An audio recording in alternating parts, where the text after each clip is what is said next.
سراج الحق صاحب، جناب صدر کشمیر مسعود احمد مسعود صاحب، اور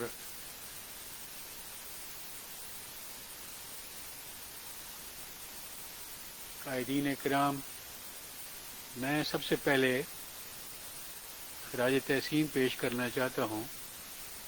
قاضی حسین احمد صاحب مرحوم کو، جنہوں نے اپنی سیاسی بصیرت کی وجہ سے اور دور اندیشی کی وجہ سے کشمیر کے ساتھ یکجہتی کے لیے 5 فروری کا جن اس وقت جو صوبائی حکومت تھی اس کے سربراہ میاں نواز شریف صاحب تھے، اور جو مرکزی حکومت تھی وہ محترمہ بے نظیر بھٹو صاحبہ کی تھی، اور ان دونوں نے دونوں سطحوں کے اوپر اس کو نہ صرف تسلیم کیا بلکہ اسے سرکاری ایک دن مقرر کر دیا، جو اس دن سے لے کر 90 سے لے کر آج تک یہ جاری ہے۔ ہندوستان کے بارے میں ہمارے جو خیالات ہیں وہ کسی سے ڈکے چھپے نہیں ہیں، کیونکہ حضرت قائد اعظم نے اگر کسی انڈیا کے موجودگی میں جو دورے کیے تھے، ان دوروں میں 1946 میں ان کو دعوت دی گئی تھی قاہرہ کی، وہاں کی حکومت نے، معتمر عالم اسلامی کے سربراہ نے اور وہاں کی وفد پارٹی کے سربراہ نے کہ آپ قاہرہ میں تشریف لائیں اور یہاں پھر ہم سے خطاب کریں۔ حضرت قائد اعظم نے جو وہاں خطاب کیے وہ موجود ہیں، اور جب میں وہاں سفیر تھا تو میں نے یہ دیکھا کہ جو پریس سنڈیکیٹ ہے، یعنی وہاں کا جو پریس کلب ہے قاہرہ کا، اس میں قائد اعظم صاحب کی تقریر کا متن بھی موجود ہے۔ اس میں انہوں نے یہ فرمایا، غور کرنے والی بات ہے، انہوں نے کہا میں جہاں جاتا ہوں لوگ کہتے ہیں کہ جی یہ الگ اسلامی ملک بنانے کی کیا ضرورت ہے، جو اگر اکٹھے رہیں مسلمان تو انڈیا میں، یونائٹڈ انڈیا میں ان کی بڑی طاقت ہوگی۔ انہوں نے کہا کہ آپ نے استعمار دیکھا ہے یونانیوں کا، یہ جو الیگزینڈریا ہے وہ شہر ہی سکندر اعظم کے نام پر بنا ہوا ہے، اور روم کی آپ نے سلطنت دیکھی ہے جس کا قبضہ مصر پر بھی رہا ہے، آپ نے انگریزوں کی حکومت دیکھی ہے، آپ نے نپولین کا یہاں حکمرانی کو دیکھا ہے، لیکن اور وہ کہتے تھے کہ ایران کو بھی آپ نے دیکھا ہے کہ یہاں ایران کی حکومت بھی رہی ہے، لیکن وہ کہتے ہیں کہ آپ نے یہ سارے استعمار دیکھے ہیں لیکن یہ بلیک امپیریلزم نہیں دیکھا آپ نے جو ہندوستان کا ہے۔ وہ کہتے ہیں کہ ہم ان کے ساتھ رہ کر ہم نے محسوس کیا ہے کہ دنیا کی کوئی اور طاقت اتنی ظالم، اتنی انسان دشمن نہیں ہے جتنی ہندوستان کی حکومت ہوگی، اور پاکستان اگر بنایا جا رہا ہے تو صرف اس لیے کہ مڈل ایسٹ اور باقی جو کمزور اقوام ہیں اور ہندوستان کے ارد گرد جو ممالک ہیں ان کی اگر کسی نے حفاظت کرنی ہے تو وہ پاکستان نہیں کرنی ہے، اور وہ پلیگ کی شکل میں اس میں پریس سنڈیکیٹ میں حضرت قائد اعظم کی وہ تقریر موجود ہے۔ ہم یہ سمجھتے ہیں کہ آج جو ہندوستان کشمیریوں کے ساتھ کر رہا ہے، یا ہندوستان کے اندر جو اقلیتیں ہیں، خواہ وہ مسلمان ہیں یا سکھ ہیں یا دلت ہیں، کرسچنز ہیں، جو ان کے ساتھ سلوک کیا جا رہا ہے، میں یہ سمجھتا ہوں کہ وہ ہندوستان کی تباہی کے لیے ہی کافی ہے، اور اسے ساری دنیا دیکھے گی کہ کس طریقے سے انہوں نے خود اپنے ہاتھوں سے اپنا ملک تباہ کیا ہے، اور ارد گرد کے ممالک کے ساتھ بھی انہوں نے یہ معاملات رکھے ہیں۔ لیکن جو میں سمجھتا ہوں کہ قاضی حسین احمد صاحب مرحوم نے یہ جو 5 فروری کا دن مقرر کیا تھا اور اس دن سے یہ جاری ہے، یہ نہ صرف اندرونی محاذ کے طور پر استحکام پاکستان کا کشمیر کے ساتھ، وہ اس کے علاوہ یہ پاکستان کی خود اپنی زندگی کے لیے،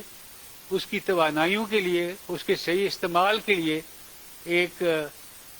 راستہ بنا کر گئے ہیں وہ، جسے ہم نے ہمیشہ فالو کرنا ہوگا۔ اللہ تعالیٰ ان کے درجات بلند فرمائیں۔ اور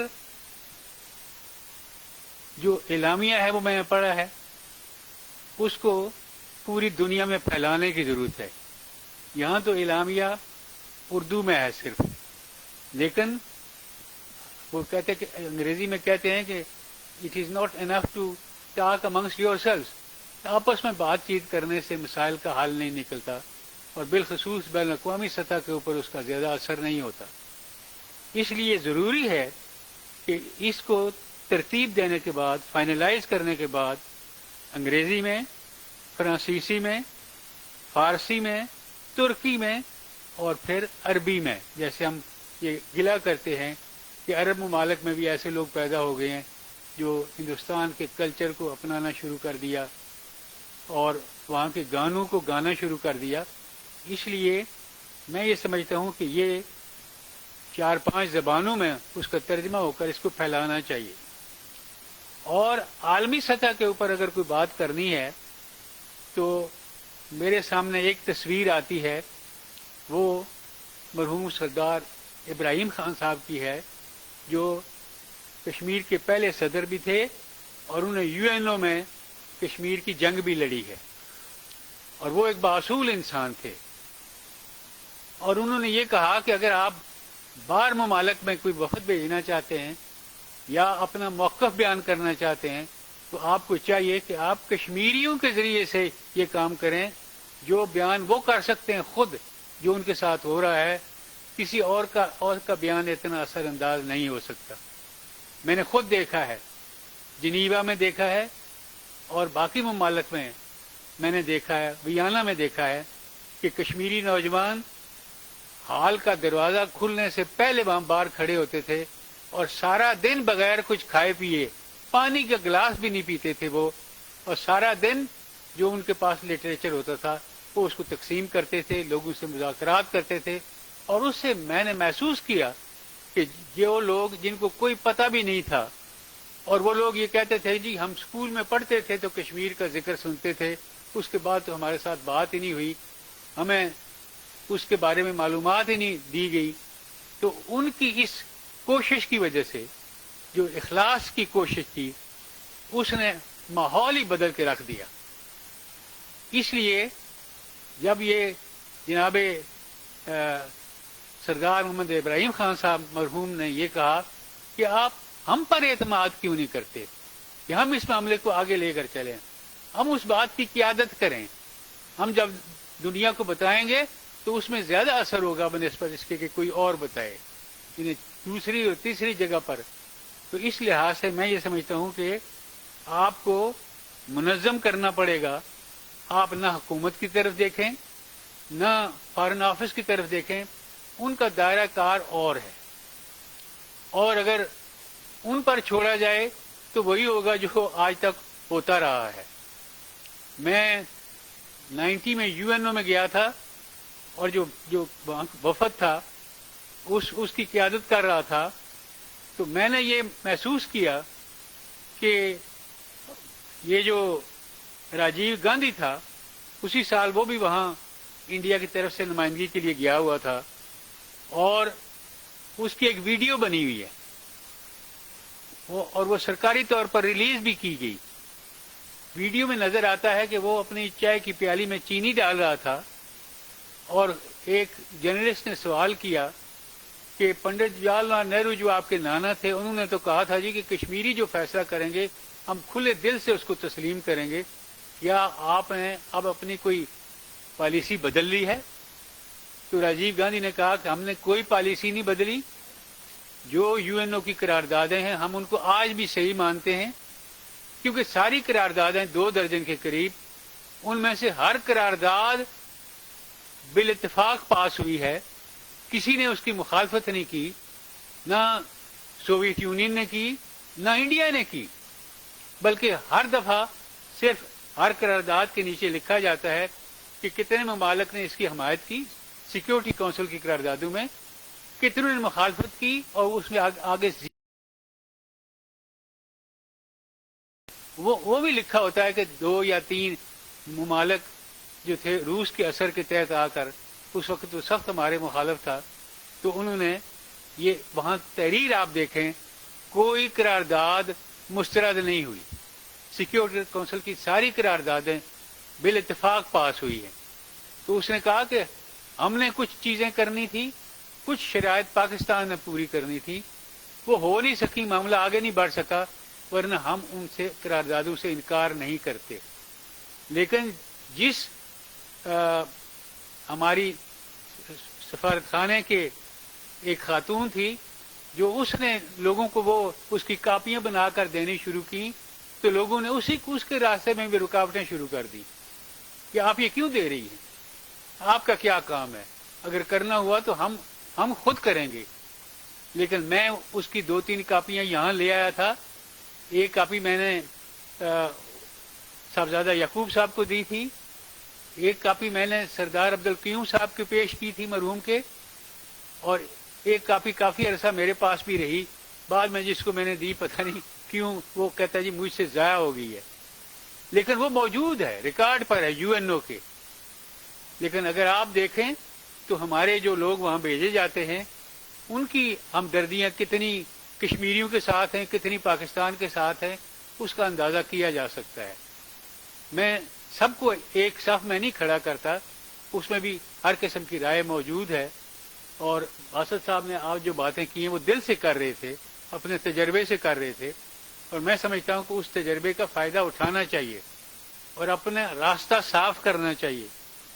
اس لیے یہ جو صدر کشمیر صاحب نے فرمایا ہے کہ وہاں 25,000 لوگ ہندو کٹڑ 20 لاکھ، وہ اگر انہوں نے وہاں بھیجنے شروع کیے ہیں، اور وہاں کی انتظامیہ کو یہ کہا ہے کہ آپ فوری طور پر ان لوگوں کو کاغذات بنا کر دیں، ان کو شہریت دیں، ان کو زمینیں خریدنے میں معاونت کریں تاکہ ان کا کام آسان ہو جائے، تو وہ تو آبادی کے تبدیلی کی وہ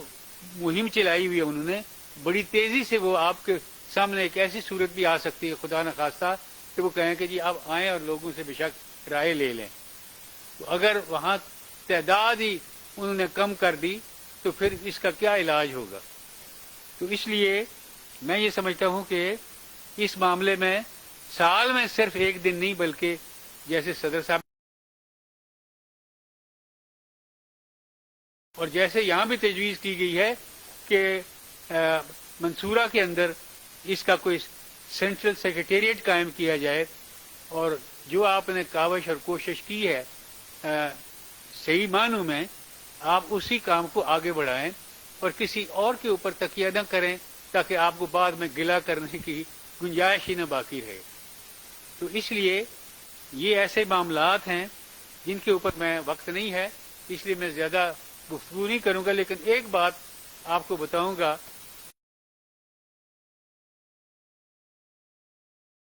بین الاقوامی میٹنگ میں جہاں فاروق عبداللہ بھی گئے ہوئے تھے اور وہ مجھے ملے، اس سے پہلے بھی ایک ملاقات ہوئی تھی، مجھے ملے تو انہوں نے کہا کہ راجہ صاحب آپ کشمیر کے لوگوں کا قطن فکر نہ کریں، انہوں نے کہا ہم غلطی پر تھے، ہم انڈیا کا ساتھ ہم دیتے رہے، لیکن ہم جب انڈیا جاتے ہیں تو ہمیں جاسوس تصور کیا جاتا ہے پاکستان کا، ہماری اس کے اوپر یقین نہیں کیا جاتا۔ ایسا نہیں ہوگا جو پاکستان کے حق میں ووٹ کا استعمال نہ کرے، لیکن آپ اپنے معاملات جو بین الاقوامی ہیں اور ملکی ہیں ان کو ٹھیک رکھنے کی کوشش کریں۔ میں یہ سمجھتا ہوں کہ اس میں بہت بڑا سبق ہے اور یہ پالیسی بنانے میں آپ کی مدد کر سکتی ہے۔ میں انہی الفاظ کے ساتھ آپ سے اجازت چاہتا ہوں۔ میں دعا کرتا ہوں کہ اللہ تعالیٰ ہماری مدد فرمائے، اللہ تعالیٰ ہماری رہنمائی بھی فرمائے، اور یہ سارے جو لوگ آپ نے اکٹھے کیے ہیں یہ نیک نیت لوگ ہیں، اس سے بھی زیادہ ہو سکتے تھے، بڑا مجمع ہو سکتا تھا۔ ہر ایک نے جن خیالات کا اظہار کیا ہے میں سمجھتا ہوں کہ اس کی دل کی آواز تھی، اور اسی آواز کو تیز کرنے کی اور باہر پھیلانے کی